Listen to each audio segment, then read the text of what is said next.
Hello, chefs. This is Chef's PSA. I'm your host, Andre Natera. Today I'm joined by Andrew Turner of Valley Wine Merchants in Newberg, Oregon.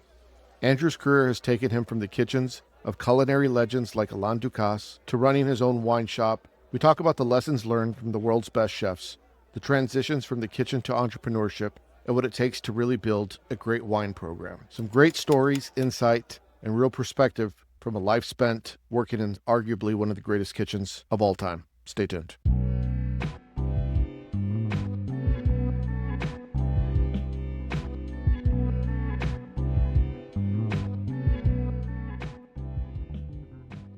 ChefWorks is the gold standard for workwear in the kitchen and beyond. With millions of wearers globally, they are the largest and most trusted culinary apparel brand in the world. For over 30 years, ChefWorks has been crafting performance workwear designed by industry experts, tested in the toughest kitchens, and trusted by the biggest names in the business. Whether you're just getting started in the kitchen or a seasoned professional, mom and pop to leading franchise, ChefWorks has the gear and uniform program built for you. Find out how ChefWorks works for you. Save 20% on your order with our exclusive discount code. Just enter Chef's PSA 20 at checkout. You sent me a photo today. So for people that don't know, you worked with Ducasse when he was early Ducasse, before he had multiple restaurants. That's correct? Right. So you sent me a really cool photo, and I'm going to put it up on the screen for people that are watching the podcast right now. There are some legends in that photo. Right. Who's in there? So Besides you. Besides you. We have, in front is Ducasse. We're all much younger. So we have Ducasse on the right. Right next to him is the chef de cuisine, Laurent Gras. Legend. So I don't know, you were talking earlier that you listened to the episode I did with David Breeden. I did. We talked a lot about Laurent Gras. Did you really? Yeah, we did. We talked about how he's a legend and Yes. more people need to know who he is. Right. And it's funny, and I have an off-the-record story that I'll share with you because I just talked to someone who worked for Laurent Gras. Okay. They had some great stories about that too, and what a legend he was in that kitchen as well. Right. Yeah, but I don't want to spend all day talking about him, but he's a legend. Every once in a while we exchange messages, and he's in New York. And then right behind the two of them is Jean-Francois Piage, who's 3 Michelin-star restaurant chef in Paris. So when I walked into the kitchen, I worked directly under Jean-Francois on the vegetable station. Really? And that was day So one. he was like chef de partie? He was chef de partie at the vegetable station. And you were like commis coming in? I was, so you think of the lowest of the low of the pecking order in that kitchen, stagiaire is that. Yeah. And so the beauty of that scenario is your destiny is wide open because there's quite literally zero expectations on what you can do in this kitchen. And quite frankly, you're a drain on the kitchen until you prove you're not. Right. And that's the beauty is, so my goal after that 1 year commitment of being there was all I wanted to be was some sort of position in that kitchen that I was counted on in some small way. If I could just be that was my goal. So it's interesting because everyone sees these great chefs at the top and they don't understand that they started as a commis or they started as an apprentice. And they had a journey as well that wasn't easy. Right. Everyone just sees the 3 Michelin stars today for Jean-Francois. But what they don't see is that he was the CDP on the station teaching you, and he was probably getting yelled at by the sous chef because he was burning the fish or whatever the case may be. Right. You saw that. Yeah. And I saw, how he fit into that kitchen. And so I was trying to figure out, it's a very foreign environment as a cook that came from Los Angeles, working at arguably the hottest restaurant in Los Angeles, doing very demanding food, very high touch, very progressive food in Los Angeles. That kitchen was 2, 3, 4, 5 total, doing 220, 240 covers almost every night. So for people that don't know, what restaurant was that? That was Patina in Los Angeles. That was the original Patina on Melrose with Joaquin. Legendary restaurant, legendary chef. Unbelievable experience. By far the toughest kitchen I ever worked in. Still the kitchen I crave. Still the kitchen it was just an amazing experience. It was the militaristic structure I needed. Yeah. Yeah. And so how did you get from there Because I'm sure there's a story Yeah. somewhere. How did you get there to what Louis Kahn's, right? Louis Kahn's. Yeah. So 3 months into my experience at Patina, I was quite literally drowning. I just couldn't wrap my around the volume. I'd never been in a kitchen that was doing such consistent volume and such demanding food. And I made an appointment with Joachim one day to literally throw in the towel and resign. I was pretty sure it wasn't working for me. I knew it wasn't working for me. I was pretty sure it wasn't working for him. What position were you in at this time that you felt like you were drowning? I was working hot apps right next to the fish chef. Okay. And so we would kind of work in tandem. I made the appointment. I show up in his office. In typical Joachim fashion, he's very abrupt. He's very tough. And I said, Chef, I think we just have to call a spade. And I think I need to resign. It's just not working. I'm flailing every day. I'm drowning. And he laughs at me and he says, I get it, but you need to learn this lesson of volume equals successful businesses. I had 2 restaurants fail before this one, and I'm not going to let this one fail. And so there's a reason that we have to do volume, and there's a reason why I'm using all these humble ingredients in exciting ways. You know, we jokingly called him Mr. Potato Head because potatoes a million ways, and really, really cool food. But he said, I'll tell you what, if you give me 2-year commitment, man to man right here, we shake on it, 2 years, you give me 2 years, I'll help you go anywhere you want to go. Where would that be? And I said, I'd love to go back to France. I went to France for a few months after culinary school. And I said, I'd love to go to France. I just want to cook. That's what I want to do. And he said, that's where I came from. I know everybody. That's what you want to do? And I said, yeah. He goes, done. You give me 2 years, we'll do that. 2 months to the day, he always went away in August on vacation to the south of France. So 2 months to the day, I show up in his office and I hand him a stack of resumes, and he kind of looks at me and he says, what's this? And I said, come on, you remember our agreement. We're coming up to that. And he smiled and he said, oh, okay, I'll see what I can do. When he came back, I met him in front of the restaurant. I said, what did you find? Did you find me a job? And he mutters something. He said, I did. I think I found you a job. And he mutters where that was. And I just completely zoned out. And I walked in the kitchen and everyone in the kitchen dropped their knives and said, where is he sending you? What'd he say? And I said, somewhere in Monaco. And I think he said, Haute de Paris, something like that. And everyone looks at me and their eyes get really wide. And they said, holy shit, do you know where that is? And I said, do I care? You can't make this up. Like on cue, a waiter walks in the swinging door with a copy of the Wine Spectator. I have this Wine Spectator. On the cover, it says, world's best chef, ? And it's a picture of Alain Ducasse. And he slides it to me and he says, that's where you're going. And right then and there, it was like the fear of God set in. Because, what did I sign myself for? I don't know if I'm up for this. So that's how that happened. I fulfilled my obligation, my commitment, and Joachim came through. And not only did he come through, he came through big. Lo and behold, Joachim knew Alain for years. They would hang out on vacation. Flash forward another month or so, there was a fateful day in the Patina kitchen on Wednesday. And this was interesting because Joachim just opened his first restaurant outside of Patina, which was Pinot Bistro. Mm-hmm. He opened up a bistro in the San Fernando Valley. On Wednesdays, he gets the P&L statements of both restaurants. Joachim is famously a pretty hot-tempered guy, but on Wednesdays, he was extra sensitive. So what happened was he walked in the back door. He walked by the garbage can that was right on the corner. Now I'm the fish chef. Now I'm the chef de partie of Fish Station. He walks by the garbage can. And he sees a little tail piece of striped bass that I'd thrown out. And he looks down, literally side-eyed as he's coming around the pass to where he expedites. And he picks up this piece of fish. And I just knew right then, this is going to be bad. And he said, who the fuck threw out this piece of fish? And I dropped my knife and I just knew this is going to be bad. I dropped my knife and I walked over and said, Chef, that was me. And I was going to explain what had happened. He laid into me. I mean, it was red faced, and it was just,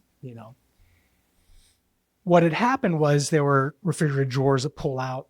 Famously, the Patina kitchen, this is well documented. Patina kitchen, Joachim opened that restaurant. I had always heard that he opened it with $500,000 investment. $498,000 went to the china and the banquettes and the artwork and this beautiful dining room. We inherited the restaurant prior with the equipment. I mean, the equipment we were cooking on it was unbelievable how we pulled off that amount of food. The refrigerator drawers, the dividers between your pans, right, where all your fish is portioned. Notorious for falling. I pulled out this drawer, and the striped bass portions dropped to the ground onto the mats, and this little tailpiece, like a somersaulted onto the dirty mat. Yeah. And it was a little tailpiece. What we do is we would steam it and flake it into a little creamy potato Anyway, I made the executive decision to throw out the tailpiece. Joachim laid into me and he said, "This is why this restaurant is losing money." I took it for about 7 minutes. It was just relentless. Where I went wrong is at some point I cracked. And I said, "Chef, respectfully, if this restaurant is losing money, there's a sheet pan of overcooked salmon that came back from a catering job in the walk-in." Whew. Not the thing to say in that. Right. He literally said, "Pack up your fucking knives, get the fuck out of my kitchen, and don't ever use my name. You never worked here. And if you think I'm going to send you to the south of France, forget about it. You're not going to embarrass me over there." I couldn't believe it. I had packed up my knives. This is after 2 years. After 2 years. And quite literally, I had my plane ticket. I was ready to go in about 2 months. Do you think in retrospect that you leaving was putting stress on him and he was upset about it? No, because he had plenty of time to prepare, right? We'd had this plan. I think it was a perfect storm of, he was just, a little extra touchy. I've noticed in my career, sometimes when chefs know that the time is coming to an end, tension starts to build right at the end. Sure. Like friendships split, like the last few days of working together. Right. It's almost like one end finally gets the confidence to push back because they know time is done. Yeah. And then the other side doesn't know how to express that they're sad that this person's leaving. And sometimes it boils. I've seen it happen many times. It's happened with me. Many of my former sous chefs, who I love them all very much. Hopefully they love me the same. Right. I'm just curious if in retrospect you think about that. What I really think in my heart of hearts, if I'm being honest with myself, at a certain point, I was hitting my stride in that kitchen. I was building my confidence. I was finding my own voice in that very demanding kitchen. And frankly, maybe getting a little full of myself, cocky young cook. I left with my tail between my legs, literally thinking my life is over. And I managed to reconnect with him just by happenstance. So my girlfriend Mary was working upstairs for a little extra money in the pastry kitchen of Patina. And I had been calling Joachim's assistant, Eileen, and saying, if you could just have the chef call me. I'm not asking for my job back. I'm not asking for anything. I just want to apologize. I hated the way it ended because I felt like I did good things and I felt like I did good work. I had one bad day. He wasn't calling me back. I made 3 attempts with his assistant. I said to my girlfriend, Mary, if you ever pass chef in the hallway, if you could just have him call me. Next day, she passes Joachim. She says, Andrew would just like to apologize. If you could just call. He said, oh yeah, that's been on my, I'll call him tomorrow. And he calls me. Couldn't believe it. And I started out by saying, "Chef, I just wanted to apologize. I should have never have spoke to you like that in your kitchen, and I just want to apologize. That's it. I just want to apologize." Lo and behold, completely shocked, he apologizes to me, and he said, "Andrew, I was having a bad day. I was in a bad mood. You're a very talented cook. I would never stop you from going to France. You're going, but I want you to come tomorrow to the restaurant. I want to just talk to you before you go in person."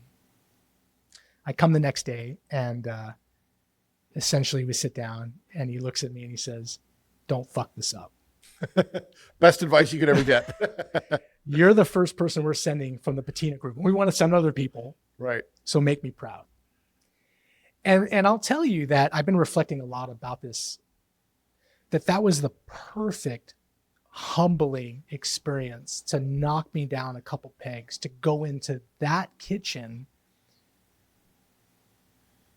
with my ego in check. Yeah. That was actually perfect. It actually played out exactly how it should have, to prepare me for that. I want to go back because you said something before we get into your time at Ducasse. Yeah. You said something that I think a lot of people could benefit from if you expand upon it. What he meant when he said, "We need this restaurant to do volume to make money." Yes. And there were some lessons in there. What was he trying to say to you? And what were some of those lessons specifically with that volume comment? Right. Up until that point, my experience when I worked for Joachim, I was 20 and 21. Up until that point, I thought I worked in businesses. And in fact, what I worked in were art expressions, tasting menus, 30, 40 covers a night, a lot of cooks in the kitchen. Patina was really drilled down to just the minimum cooks, and everyone was pushed to the hilt. The prep crew upstairs did all of the foundational work. When I came in, I'm butchering fish, and I'm fine tuning, I'm building sauces, and then it's execution. The other important lesson that Joachim taught me just by being there, what I saw was that he always had multiple revenue streams. He started Patina Catering out of the same kitchen, utilizing the same prep crew. Right. Something that I've always heard when people refer to Patina, they refer to the Patina group. Right. The emphasis on the group part. Yes. That implies multiple revenue That's right. Streams. So when I worked for him, it was Patina only. And then about a year and a half into my tenure there, Pinot Bistro opened. He had started doing, clients, regulars would say, "Hey, I'm having a dinner party for 20, 30, 40 people. Would you do that?" Mm-hmm. That's how Patina Catering started. It was right down the street from all those movie studios. Mm-hmm. So what I saw, when not even paying attention, what I saw was that if the restaurant was slow, which it really never was in those days, but on a Tuesday, Wednesday, if you're doing this catering for 40, 50 people using the same crew that you're paying labor on, that's just helping you balance. So very, very important. So now you're arriving in France. What were some of the first lessons that you get in when you walk into that kitchen, besides the fact that your French needs to get better? Like, what are some of those, like, oh shit, right, shit just got real? Yeah. By the way, and what year is this roughly? So this would have been 94, 95. Okay, so I'm graduating culinary school right at this point in time. Yeah. You're walking into the best kitchen in the world. Well, what was really clear is that there was a pecking order. And whether you like it or not, learn your place. And so I walked into the kitchen, introduced myself to Laurent Gras, who was in the chef office right in the back of the kitchen. And, there was no celebration. I was there. There was no carpet. There was no, "We're happy you're here." It's, "I'll see you tomorrow morning at 8 a.m. and, I hope your knives are sharp." It was, time for work. Right. And so when I showed up the first day, it was, okay, you're going to work on the entremetier, the vegetable station. This is Jean-Francois Piage. He's your chef. He's your boss. What he says goes. And of course, what you're doing is you're preparing vegetables. There's a dish with sautéed Mediterranean artichokes, and you're literally cleaning artichokes to order, and you're shelling fava beans, and you're shelling. Hold on, peas. you're cleaning artichokes to order? Absolutely. Why to order? Because if you're, the oxidation, if you're putting them in lemon juice, those artichokes, particularly putting them in lemon juice for too long of a time, that's all you're going to taste is the lemon juice.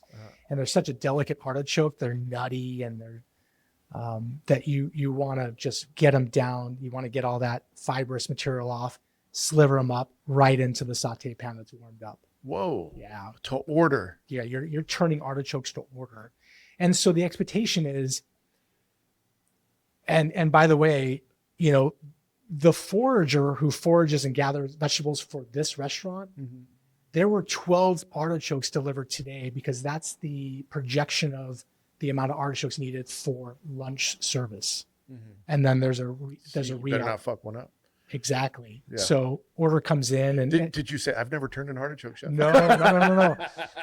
Luckily, my experience with another mentor with Hubert Carol Fleur de Lis, I would turn 2 cases of artichokes a night. Okay. So I'm downstairs in the prep kitchen, and so luckily the building blocks were there. Knives were sharp, skills are fine tuned. You better be ready, because if you mess up these vegetables, the expectation is you sign on for a year. We didn't commit to a year for you. Yeah. So you mess up, it's not working out for this restaurant. You're too much of a problem or too much trouble. You're gone. Yeah. I mean, there's a stack of resumes of people. You weren't drafted. You volunteered. That's right. Yeah. Right. So the commitment is you're here for a year. There's no, I'm going to leave early. Right. And so I think that was the tone that was set from the get-go, is that you better be sharp. What were some of the culinary lessons that, for the audience, the cooks listening, what were some of the culinary lessons that you learned there to extract flavor, some of the technique, some things that maybe you haven't seen since that you could talk about? It sounds cliche today, the celebration of ingredients and pristine ingredients. But it really, really, in the south of France, and the plethora of seafood and vegetables from Provence, you've never tasted such vibrant vegetables. And Ducasse was really about getting to the essence of those flavors. So quick sautés, maybe a quick braise, but it's really all about capturing that perfect seasonality and perfect expression of that vegetable. So that's the true, again, Chef Ducasse, this is the true Mother Nature being the true artist. Yes. He was the, him and a lot of other chefs, but specifically him, he went out of his way to find the best produce and celebrate it and approach it with such reverence and respect, and treat the ingredients minimally the way that they need to be treated. And it's interesting because I wrote about this in a paper that I never published, but I talked about how, and I was inspired by Chef Ducasse, how a chef gets an apple, and the apple can be turned into a gel, a fluid gel, and a foam, and a tuile, and a chip, and it's dehydrated, it's this, that, and the other. And it'd be more impressive to grow an apple. The tree has the harder job of growing a perfect apple. Right. And then, so can you put it back together? And it's, once you've deconstructed, you can't put it back together. That's right. But the tree can. Right. The tree takes all the natural elements of the earth and gives you a perfect apple. And when an apple is perfect, or a peach, or, a tomato, or an artichoke for that matter, it's already good. It's delicious at that point. So I'm sure that was, being in that environment with those legends, I'm sure it was like, you're like watching the Rolling Stones in their early days, right? Right. This celebration of ingredient, the thing that comes to mind for me back then on the tasting menu, whether it was the vegetable tasting menu or the gourmet menu, there was usually a risotto in the mid-course. And it's just really beautiful. To this day, I've never tasted or seen a risotto like this. really loose, really creamy, a little mascarpone in there. The rice is cooked pre-service, but to just a point where there's a little chew to it, and then rehydrated with that starchy rice liquid. And then always started with a really beautiful, flavorful chicken stock that was made with whole birds and burnt onions for color. So it's really light stock that was really a base of a lot of the jus and a lot of the risottos. So there would be a risotto, and if there was a vegetable component to that, a pea puree or fava puree, it would be the most beautiful capturing of that finished into that risotto. And then a savory whipped cream right at the end to just lift it, and then a little beautiful fruity olive oil. And then sometimes if it was mushroom season, it would be the roasted mushrooms in olive oil braised in that beautiful chicken stock. Again, just to capture that incredible, the most beautiful essence of that mushroom to top that risotto. I worked with someone that worked for me. It was one of my sous chefs. They had worked for Ducasse, for the group. And they were such a good cook. And I saw things, because I mean, even though they were my subordinate, I learned probably more from them than they learned from me. Right. And I just remember seeing things that and I don't know if this was a Ducasse thing, but he implied that it was a Ducasse thing. Like when you were adding stock, it's something that I saw this person do. They would add stock, reduce, and like they would concentrate the stock like risotto, but like for sauces. Okay. Yeah. Yeah. And then he would also do a lot of finishing with brown butter. So, and then also make like chicken butter.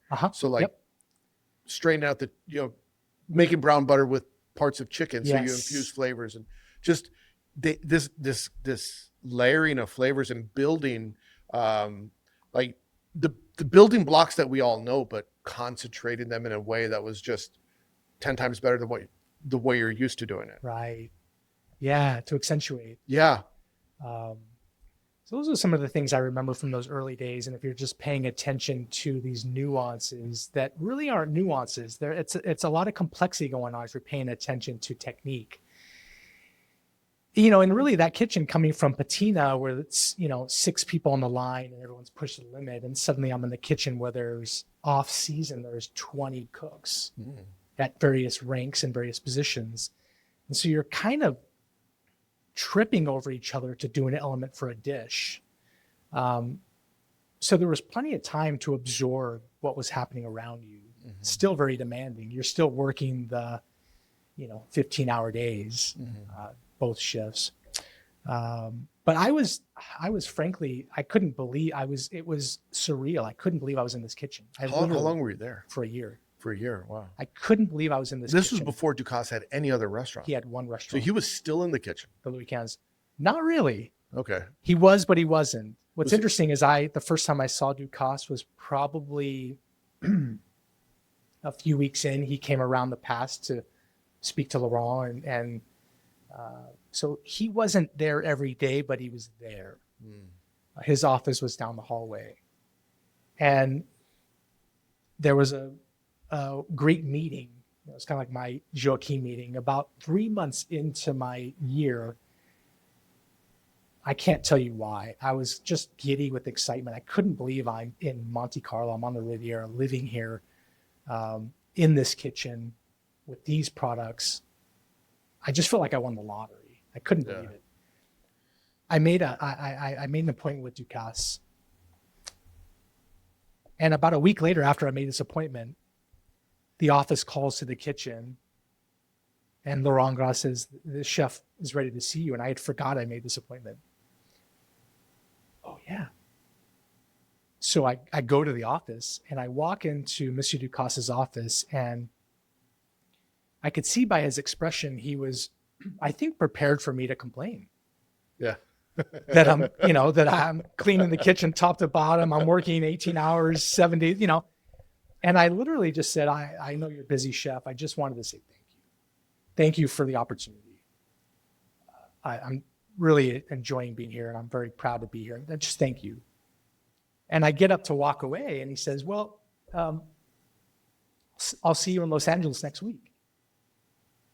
And I'm thinking my French is not kicking in, and I think I misheard that. And he said, talk to Helen on the way out. She'll tell you about it, his assistant. Mm-hmm. And I walk out of the office and I said, Helen, Monsieur Ducasse said something about Los Angeles. And she said, yeah, you're going to Los Angeles with Monsieur Ducasse next week. You're one of 3 people from the restaurant, from the kitchen. You are creating the Louis Cans for a week in Los Angeles at a restaurant called L'Orangerie. Monsieur Ducasse is taking the Louis Cans and you're going to recreate that lunch and dinner there for a week. Wow. Okay. So now we have the task of we're going to do 3-star Michelin food and we're doing about 150 covers for lunch and dinner in Los Angeles. So it's 3 of us from Louis Cans and the crew from that kitchen. It was it a good kitchen though? Like, did the burners work? Oh yeah. The kitchen was where the fish pans falling out. The kitchen was L'Orangerie. It was a fabled kitchen in Los Angeles, but nonetheless, incredibly challenging. Yeah. So that, for whatever reason, that began a series of events where Monsieur Ducasse was starting to promote himself with the press and with these special dinners. So what ended up happening is over the next 6 months from there, I went to Istanbul, I went to London with Monsieur Ducasse to do these exact dinners, these promotional dinners, with, again, a small crew. That's incredible. I want to go back to your time at Ducasse, and I have a question. Mm-hmm. Were you able to recognize greatness in some of those chefs that have gone on to do great things then, or were they just peers? Did you understand that everyone you were touching, greatness all around you? From my perspective, being in that kitchen, Laurent Gras, for example, Laurent Gras' position in that kitchen was lieutenant, exact executor of the Ducasse vision, right? There was no wiggle room of creativity. There was no brilliance that we all know now that is Laurent Gras that he's gone on to accomplish. There were personalities in that kitchen that I felt had a flow, had an ease to their cooking. Pierre Shedlin, who went on to be the chef at Le Cirque and other things. I think now he's the private chef for Martha Stewart. Okay. He was a guy that kind of blew me away. Just his flow, just his ease of cooking. He had a lightness to the way he moved that I was very, very impressed with. That was one that really stood out to me. What did you learn about taste and developing your palate during your time? Not just under Chef Ducasse, but also Patina and Fleur de Lis and some of these other great places that you worked. It's not about personality. It's about perfection and execution on the vision of the building blocks and of that dish. And being a talented cook is about repetition. It's about nailing it time and time and time again, regardless of how buried you are, how backed up you are. It's about, can you come back to that foundation of that exact flavor profile, that exact taste? I think that's really, really important. And I think a lot of young cooks, go off the rails because we all want to at some point flex a little bit. We want to all, maybe if I, did this, or wouldn't it be better? There's a time and a place for that, but in these situations, in these supportive roles in someone else's restaurant, your place is to execute with perfection and precision every time. Yeah, I think you said a very key word. So you're in a supportive role for a restaurant. You're not sometimes we all want to be in the creative role. Right. I mean, we all do to a certain extent. Everyone fights for the creativity stick, sure. Right? Yeah. At what point do you decide, your career is taking a turn. I want to talk about entrepreneurship. Mm-hmm. At a certain point, you've decided to leave the culinary industry and go on a different endeavor. Mm-hmm. So Can you tell people what that is? And we don't got to get into why you decided that, Right. but I'd like to talk about what that is, Right. that you do. The great challenge when you come out of a kitchen like the Louis XV and you see cooking at that level, and you've at the same time, through the Patina years and as a young cook, ambition is building, your own voice is building, you start to have your own ideas. The burden and the challenge of coming from that kitchen is, what do I do next? Mm-hmm. The pressure that perhaps it was self-imposed, perhaps everyone feels this, I don't know, I'll speak for myself. What I felt was, I need to respect that opportunity and respect what I do from here. So what do I do next? Mm-hmm. At some point, I think, like any young cook, I thought a restaurant was going to be in my future. I thought that was the inevitability of where I go. It's like that old cliche, hey, you're a chef, so when are you opening up your own restaurant? That's right. Yeah. That's right. And there were certainly several conversations of, regulars at restaurants I cooked at that said, if you ever want to open, here's my card. If you ever want to, let's have a conversation. The truth is, at a certain point, I ran out of steam. Yeah. A lot of chefs do, right? From a creative standpoint, I felt there's an apex of what I feel. Three things have to come together at the perfect time: energy, probably youth, creativity, and investment at the same time. At a certain point, I had the energy and the youth. I had the creativity.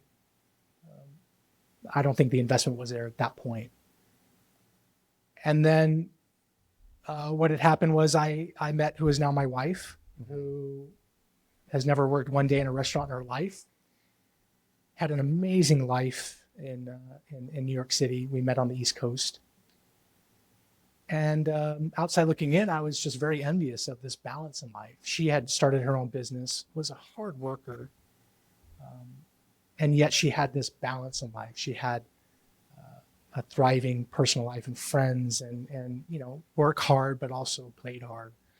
I felt like I had no balance in life. I felt like the way that I was cooking, the way that I was approaching cooking, it was kind of all or nothing.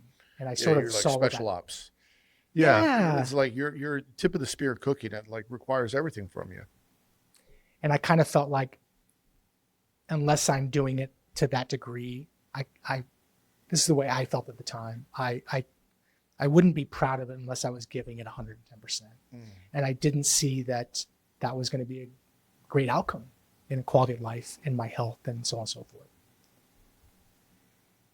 So I made a decision to start allowing myself to think about, well, if I wasn't cooking, which by the way was my only job since I was 14, and I started to really allow myself to daydream and say, well, if I wasn't cooking, what would I do?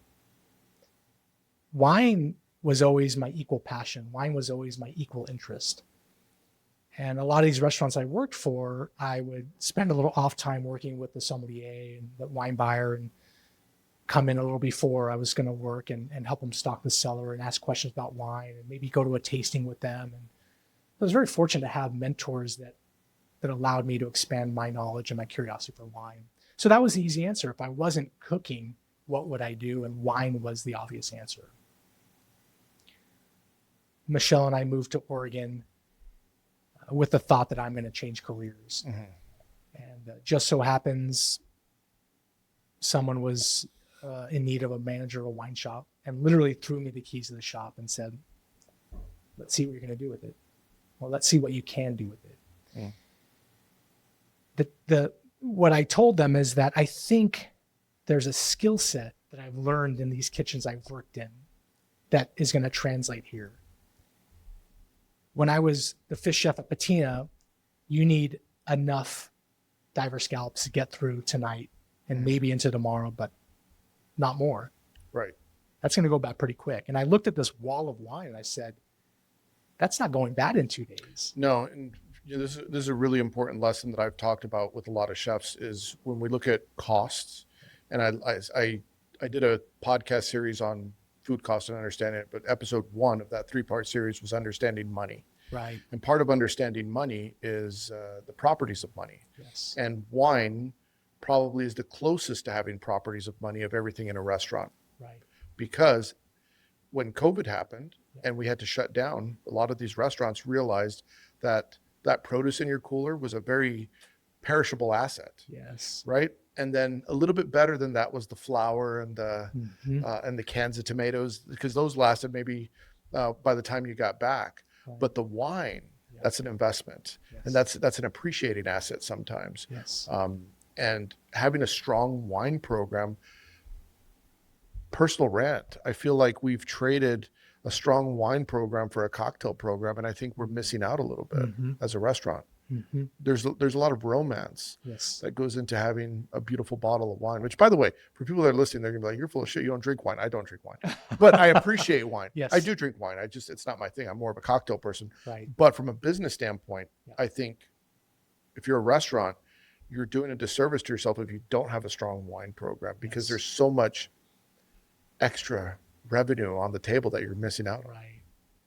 Well, I think the synergy is there. I mean, I'm kind of opposite of you. I appreciate cocktails. I'm not a huge cocktail person. I'm much more of a wine person. But the food and wine synergy, the connection of that X factor thing about what we're talking about, an amazingly executed products that evolve into a dish, is something you just can't put your finger on. Why there's an X factor there. And I think with great wine as well, I'm a firm believer that you can put a world-class wine into someone that doesn't know that much about wine, and it really makes them stand up and it grabs their attention. And you can't really put your finger on why that is, but I think that's very true. Yeah. Sorry, we got off subject. So right. you have this shop now that you're managing. Yeah. Right. So I managed that shop for 10 years, and my challenge was, again, taking those lessons of how do I take what was then a very humble business from a revenue perspective, how can I expand this? And my motivator with that was that my base salary was very low. What I was able to negotiate was a percentage of profit, because what I told the owners was that I think I see the tip of the iceberg here of the potential. I think I can really take this thing and blow it to the roof. And if that's the case, I'll bet on myself. So how about we keep that base salary low, and I'm really compensated by that percentage of profit. And so, over 10 years, I really did blow that business to the roof. And it really tested this business model of creating multiple revenue streams. I ended up meeting all these clients that I had synergy with, and then keeping connected with them and creating a shipping program where I'm now shipping to clients around the country and curating selections for them. So we're not just depending on folks walking in their front door to pay for this. And so there's really a connection between, again, if there's a slow night at Patina, thankfully we have catering going on and we have these other things going on that can offset that. And I made the decision to open up my own shop after 10 years. And I always had an ambition to own my own business. I never knew what that was going to be honest with you. At some point, I thought it was going to be a restaurant. It turns out that I'm really good at this. Yeah. And so, it was a proven business concept. I proved it with someone else's business, which I think is a really, really great way to do it. Which, by prove the way, yourself. I'm going to interrupt, please, because I always tell chefs, like, before you think you could run your own restaurant, yes, you should try and run someone else's first successfully. Absolutely. Part of that agreement was, if I'm really getting compensated on that percent of profit, that's really where I'm getting paid for and really how I'm paying my mortgage. Then I need to understand where that figure comes from. And so I would get a P&L statement every month from the accountants, and I would comb through that. If there was something that stood out, I'd say, well, this looks a little high. Can you explain that? Because I'm being paid by that bottom figure. Right. And so I really understood a P&L statement over 10 years. And I think that's really important. Practice on someone else's dime. And to whatever degree they're comfortable with, I think understand as much of a business as you can. Yeah. If you're not going to be a good steward of the business for someone else, what makes you think you're going to do that for yourself? Absolutely. That's where you're learning, right? That's where you're understanding. Yeah. I want to change subjects really quick, because I think, going back to the wine list and the importance of the wine list, there's restaurants, without naming names, there's restaurants that have a tasting menu. Yes. And I'm making this number up. You're going to get $200 a head for every tasting menu. And so we're going to do X amount of coverage. So it's very predictable, especially if you're selling tickets like a lot of modern restaurants do. You're prepaying for your reservation. Right. So you know exactly how much money you're going to make every single day. You know exactly how much money to prep. Yes. What you don't know is what you're going to sell on the wine. Yes. And I think it's extremely important that people understand, like, a table that you take a taste menu style restaurant and you fill it up with people that are going to spend, and some traveling cooks that are doing the sojourn to go eat at the temple of gastronomy. Right. And they're going to go buy the entry level bottle of wine, and then there's the whale at the table that doesn't care. They're going to spend 20 grand on wine. Right? There's a big difference in those tables. Yes. And there's a big difference with how much money your restaurant's going to make, depending on how strong your wine program is and how strong your somm is. Yes. And I don't think enough people talk about that you have a tremendous upside if you have a great wine program and a great somm. Right. So if we had to solve the world's problems, right? And we're doing this on the show. That's what we do. We solve all the problems in the culinary world.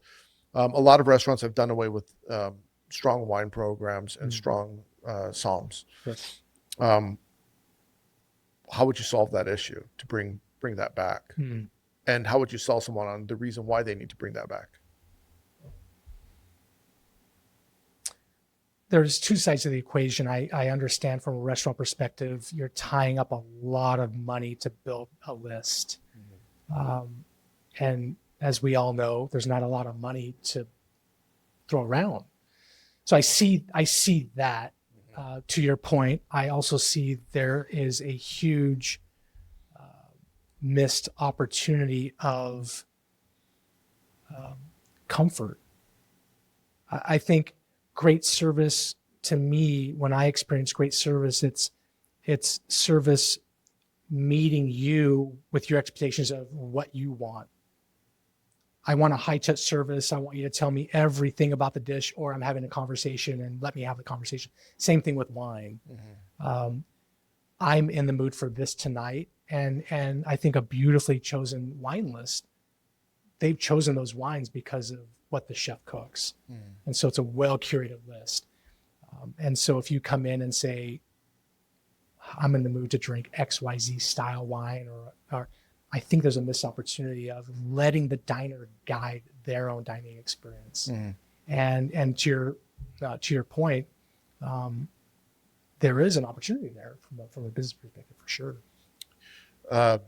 No one ever says, get me the second most expensive bottle of wine on the menu, right? They never say that. Right. They're either going to say, get me the most, like, when someone wants to come in and flex, because a lot of times restaurants need to allow people to flex. Right. They are doing it because they want to.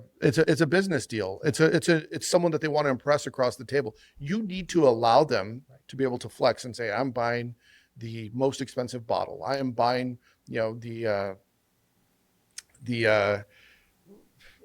what's the liquor? I'm drawing a blank. Pappy Van Winkle. Yeah. Sure. I'm buying the Pappy Van Pappy Winkle. night. Yeah, right. Yeah. Like, you need to be able to do that because you're celebrating. Right. And you don't care about the money, and money's no object. Right. You need to be able to take people's money so they could enjoy themselves, right? Right. And that has to exist in a restaurant, that type of restaurant. That's obviously doesn't exist in every restaurant. Right. But those special occasion restaurants need to have the opportunity for them to celebrate a special occasion. I think it's very difficult when a lot of restaurants say, but we can't afford to pay a somm. Right. And I think we have to be creative as an industry to say, well, maybe it's a revenue share. Right. Maybe they're incentivized by the amount of wine sales that they do. So it's maybe they make a lower base salary, but they, it's higher end. Right. They have the opportunity to make more money based on the revenue that they're driving. I think that has to be discussed. If you want to be a great restaurant, yes, and you want to make money, yes, you got to have a solid wine program, because the food only takes you so far revenue wise, yes, and experience wise. I'm a big believer that when I go into a restaurant, for me, I great food is a given. Yeah. I can forgive an off night in the kitchen. What I have a hard time giving a second chance to is bad service or insincere service. Give the client the opportunity to spend or have the experience they want to have. My shop is an example of, I have a wine cabinet with, you can do that if you want. Yeah. Or if it's Wednesday and you're going to order Thai takeout, I have that too. And I've tasted every single wine in the shop. And so it's highly curated. I want to be a chameleon for every single person that comes in, meaning I want to match their energy. I'm not forcing a sale. Right. I'm not forcing to upsell. I'm not trying to fit a square peg to a round hole. Yeah. And I think great wine service, whether it's a restaurant or a shop, great wine service meets them with their expectation. Right. The 18-year-old that saved up and they're at, it's prom night. Absolutely. Don't sell them the most expensive bottle. No. The guy that is the whale at the business meeting that's on the expense account and needs to close this deal. Right. Yeah, get them the big bottle wine. And then the wine aficionado that wants this one obscure bottle that no one's ever heard of, made by this one, get them that bottle. Right. But you have to know your customer. And I'm going to say this for people listening. If you have a guaranteed $200 table, you can't all of a sudden, maybe with supplements, the caviar and the truffles and the foie gras, the A5, maybe with supplements, you could turn that $200 table into a $400 table. But with wine, you could turn that $200 table into a $10,000 table. Yes, absolutely. And I think what's really key, and for me, what's very important, and the ethos that I live by, and I've experienced this in great restaurants, is whether it's the couple on a prom date or the business dinner who's going to order the $10,000 bottle, the service is exactly the same. Yeah. The sentiment and the sincerity of level of service and graciousness for, we're really happy you're here. Thank you. Right. The sentiment is not different. We've all been in those restaurants where we feel like that table is being treated completely different than I'm being treated. Yeah. That doesn't feel good. We've all been there. Yeah, certainly. It doesn't feel good. And I am there a lot actually, because chefs PSA, when I go to restaurants, I sometimes get embarrassed if I'm getting special treatment because like, oh my God, you're chefs PSA. And then normally when I'm going out to eat, I'm with chefs. Right. So I'm at a big chef's table and they're like, oh, there's so-and-so at the table. And I like, take care of them. Right. It makes me a little uncomfortable. Right. I could go on rants all day about wine and how to make money. And right. I'm full of ideas. They're not all correct, by the way, for people listening. Like, don't listen to me. Listen to me at your own discretion. But one of the things that I think is really important is a lot of people, going back to your story earlier, is they have a dream and they've reached a certain level of culinary acumen and experience. And they think, okay, the next logical step is I want to open up my own thing. Right. Whatever that own thing may be. It may be a wine shop, it may be a restaurant, it may be a food truck, it may be a catering house. The one thing I don't think people get good at in a culinary career when you're behind the line learning how to perfect the craft is how do you raise money? Yes. And I think that's not discussed often enough. Do you have any strategies when it comes to the investment piece and how someone that is completely green and never thought about how am I going to raise $1 million to fund my dream? Where do I even start? Right.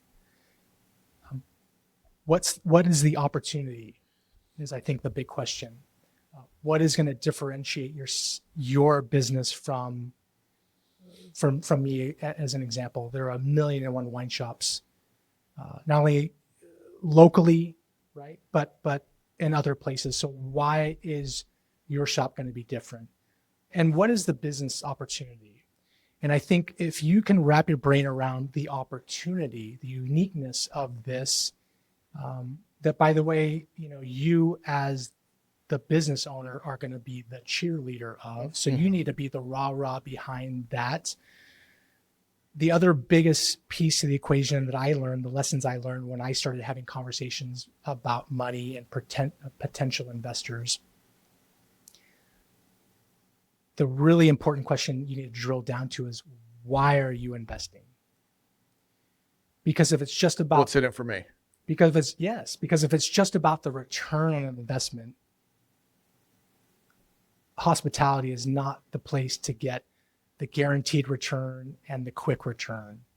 So why are you investing? Why is this exciting to you?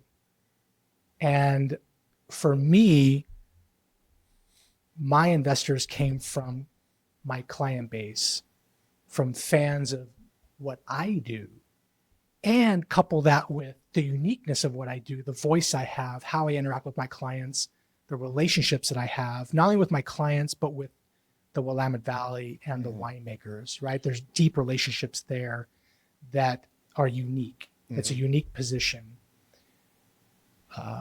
And so that question of the uniqueness of the business and the opportunity to invest here and now and what we're going to do, the way that I approached investors, I wanted them to be my greatest ambassadors out there. And so they're constantly promoting you. They're constantly bringing other people into the fold. The way I structured my business plan and my operating agreement, number one, there were no personal guarantees. Yeah, right. Never do a personal guarantee. I'm not putting my house on the line for a business that I think is going to do really well. But as we know, there are no guarantees.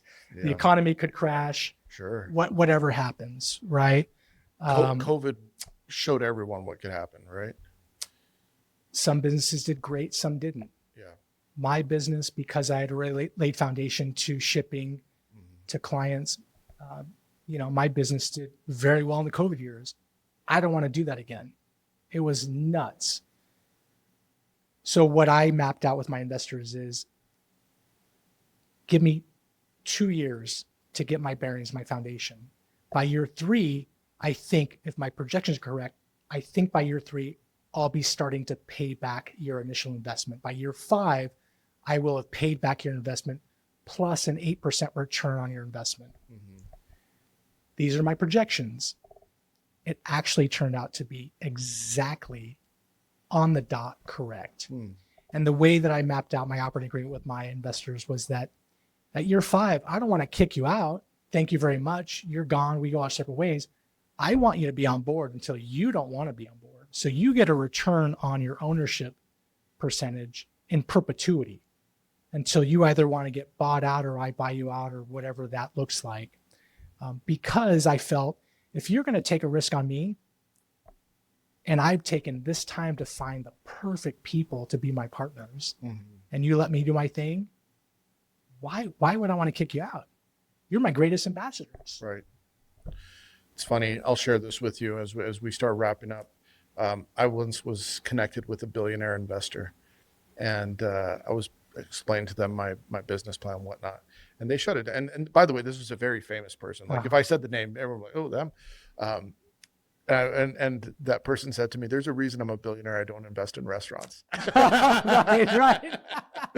So thanks for having the conversation, but no go. Yeah. He shut it down right away. It's like, there's a reason I'm rich. It's because I don't do restaurants. Like that's the difference between a billionaire and a billionaire. Right. But anyway, the other thing I wanted to say really quick is I think it's really important. And this was a no-go for me. I was never going to own less than 51% of the business, ever. I don't care what anyone says. I don't care if people say we can write the operating agreement and I own 60%. You're putting in sweat equity. I'm putting in money, so I'm going to own most of it. How many times, as a chef owned a restaurant, the chef was ousted because the financials aren't coming in as the investor wants, and suddenly the investor is now the face of the business. They own it, and new chef is brought in. Yeah. So that was key for me. If I'm going to put all of my know-how into this, blood, sweat, and tears, years building it, I'm never, ever going to not actually own the business. And so I came into this shop owning 67%, and now I own 97%. I bought out 2 of my major investors that owned 9% each. They came to me and wanted to be bought out. And I kept my wife, who's an investor, she wanted to get in, and two dear friends of mine. Yeah. And they all collectively own, 4.5%, whatever that is. And I love that they do. Well, one of the things that's really important that I've learned later on, especially now with what I do with Chef's PSA, I learned it even more so now.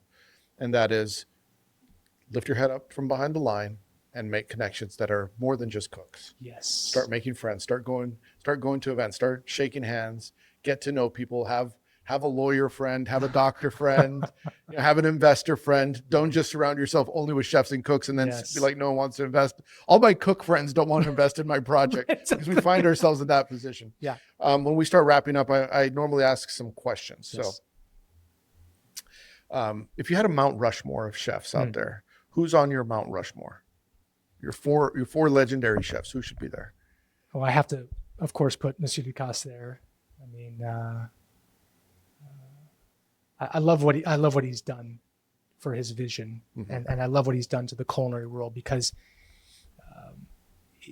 he was the one to break the mold of the chef shouldn't be chained behind the stove of one restaurant, and in fact, empowering others with a philosophy is really the key. And you can step away and execute from the 10,000 foot level.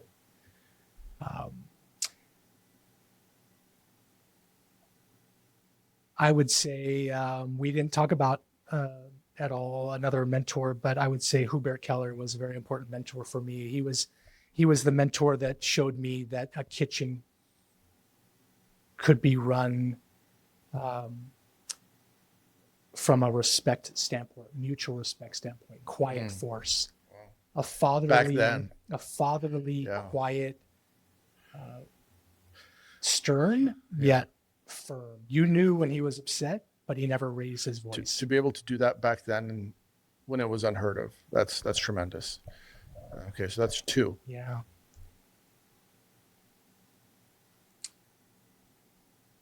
I would say,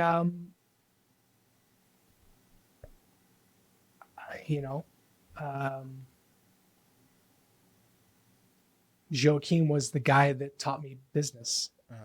He really taught me how to run a business and push not only himself, but everyone around him.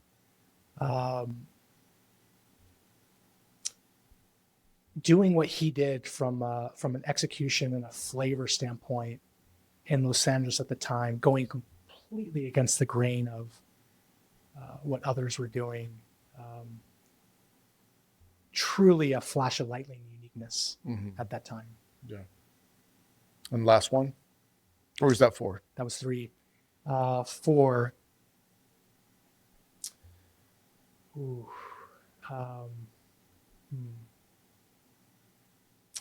Someone I never worked with, but someone I just have the utmost respect.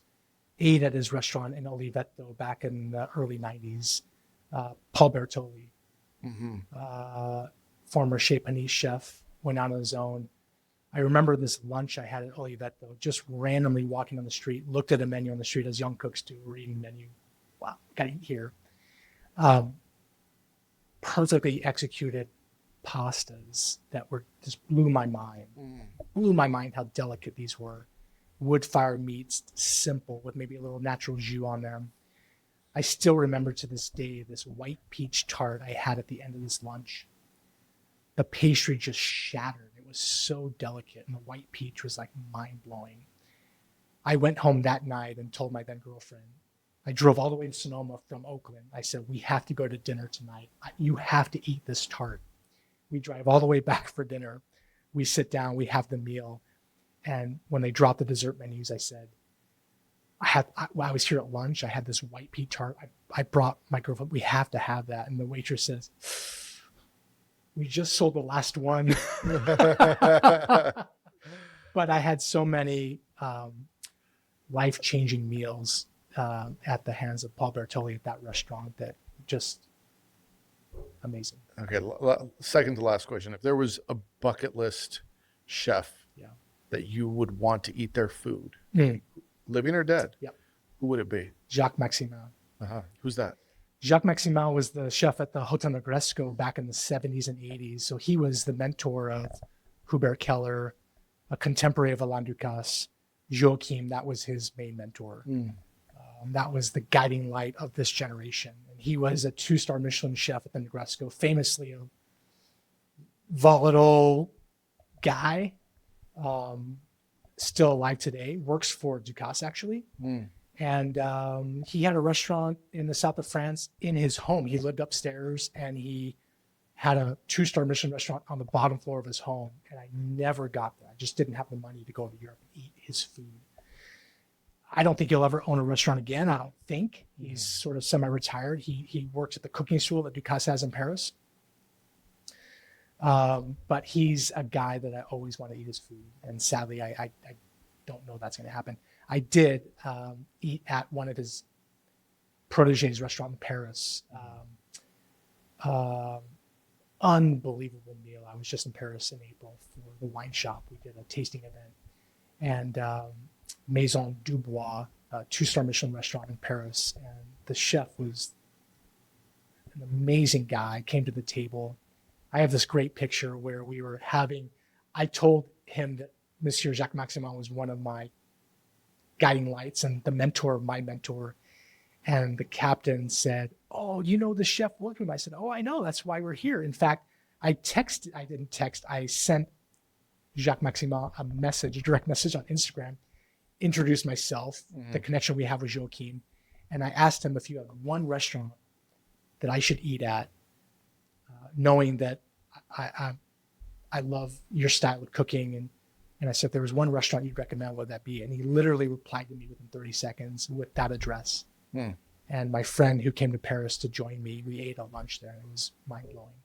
So the captain brings a picture of Monsieur Maximin and puts it in the middle of our table. So we're having lunch with Monsieur Maximin. There you go. And it's the greatest picture of Jacques Maximin smoking a cigarette in front of a picture of him smoking a cigarette. I need one of those. I need but a cigar. All right. Where can people find you? So social media and store. So my shop is called Valley Wine Merchants. I'm in Newburgh, Oregon, just south of Portland. And Instagram is Valley Wine Merchants. Well, this was fun. Yeah, thank you. Thank you so much for being here. Pleasure to be here. Thank you. Well, I hope you enjoyed the show. You know what to do. Make sure you leave 5 stars if you're listening on Spotify or anywhere, really. If you're watching on YouTube, hit the like and subscribe button. I've completely revamped the Chef's PSA store, shop.chefspsa.com. I advise you to go check it out. Just peruse, look around. Maybe you see something nice that you like. Keep supporting the show. Go to chefspsa.com. You get books, obviously the merch, early access to episodes on Substack and Spotify for premium members. We'll see you next week. Hit the porno music. No spawn drip in the kitchen, mixing, dropping chef knowledge, no fiction, stirring up the beats, heating up the session. Listen close, classes in session.